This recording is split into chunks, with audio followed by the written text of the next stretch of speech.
Hi, I'm David, this is Joe, and here's our review for Incredibles 2. Nothing fits in our life. It doesn't fit, whatever. Wow, long time no see. Talking about my brother. I haven't seen him in years. Mm-hmm. So, Incredibles 2 came out. Mm-hmm. I can finally take this disc out of my back pocket. It's been in there for 14 years. Ew. Yeah. Can't believe it's been that long. Yeah, it doesn't work No. anymore. But, So, Incredibles 2 takes place right after Incredibles 1, or basically during Incredibles 1. This takes place and picks up, and is about the Incredibles. We follow the Parr family once again on their journey to becoming legal superheroes. Same kind of premises in the first one. This time we've got some other superheroes and more of like a social media aspect in there. In this one, they're still struggling with being superheroes and dealing with the public and things like that. Mm-hmm. So this one's more of trying to put the superheroes in the limelight. To show people that superheroes can be a good thing. Their whole angle is Mrs.Incredible. Yeah.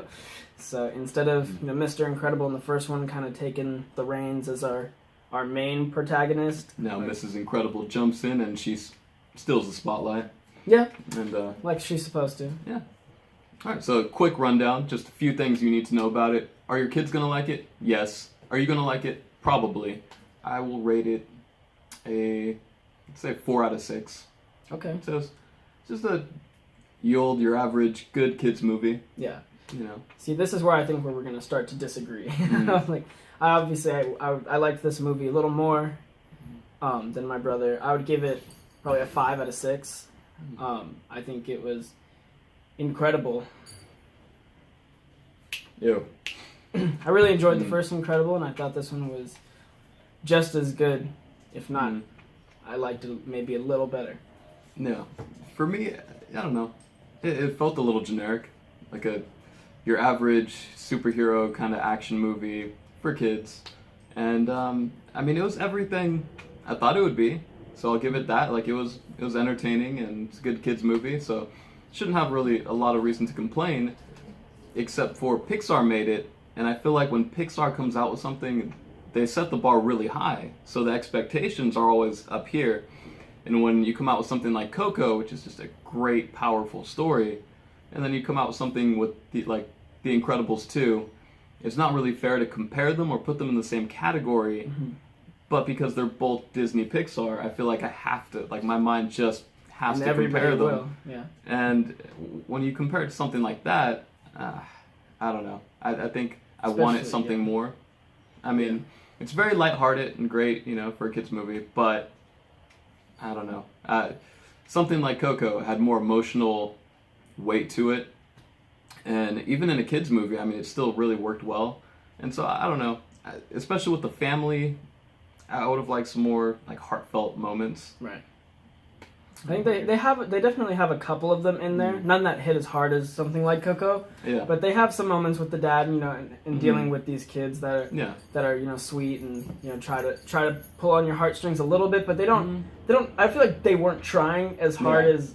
I know if Pixar tries to pull on your heartstrings, they're gonna do it. Oh yeah. Yeah, if they want to cry like a school, they'll do it. Yeah, exactly. Yeah. But I feel like they kind of went for a subtle, like this is an emotional moment and we're done, kind of thing. They have like one in there that you're like, oh, okay, like that was nice, and then they're like, okay, well we're done with that. Without spoiling it, the father and his daughter, they have some issues with the relationship, but it's like they touch on it just like briefly here and there, and it doesn't really go too deep.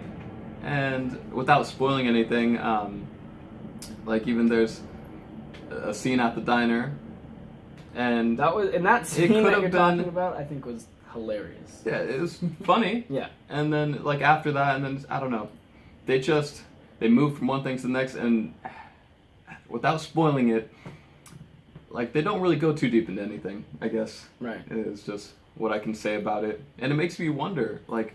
Why did it take 14 years to make this? Maybe there were issues with the story and they just couldn't put the pieces together the way they wanted it to, and then it's been so long, maybe they're just like, fuck it, we'll put it out. They're going to make tons of money off of it. Well, I heard Brad Bird said he didn't want to make a sequel until he thought of a story that would be just as good as the first one. He thought he could tell it well. Yeah. I don't know why. I guess 14 years. I mean, he couldn't have thought of this in 14 years. It's a long time. Yeah, I get it. Don't make a Yeah. movie unless you think it's going to be as good as the first one. Of course. Absolutely. Like, yeah, that should be the way to go. Yeah. It took you 14 years to come up with this and then make it. I mean, I get it does take a long time to actually make it. Yeah. So who knows how many years it took him to actually come up with the story and get it made. But And when we're talking about Pixar, this who is the have same, a lot of faith in this guy. well, the same studio that had The Good Dinosaur. And that was one that was also delayed multiple times, and we all saw how that turned out. Yeah. You know, they weren't selling out theaters like The Incredibles You all are. saw how that turned out. Yeah. I didn't watch The Good Dinosaur. But, everybody else saw how that turned out. But The Incredible 2, I mean, it's going to make a shit ton of money. Yeah. You know what I mean? Just from the hype from the first one. And there's not a lot of great kids movies. Yeah. So, like...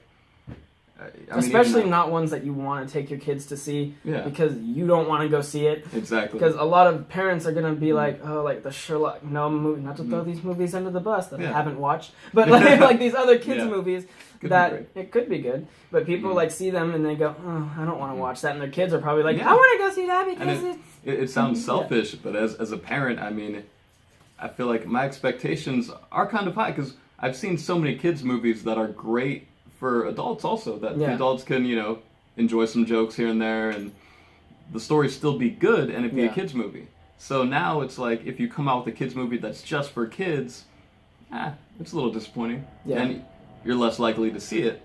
But, and I think giving this movie comedic props, I mean, I went and seen Tag. I'm not going to review that movie because it's not worth reviewing, but I'd probably give it a 3 out of 6. but that movie, it's a comedy. Its entire purpose is to be funny. Yeah. And I laughed way harder in The Incredibles 2 than I did in Tag ever.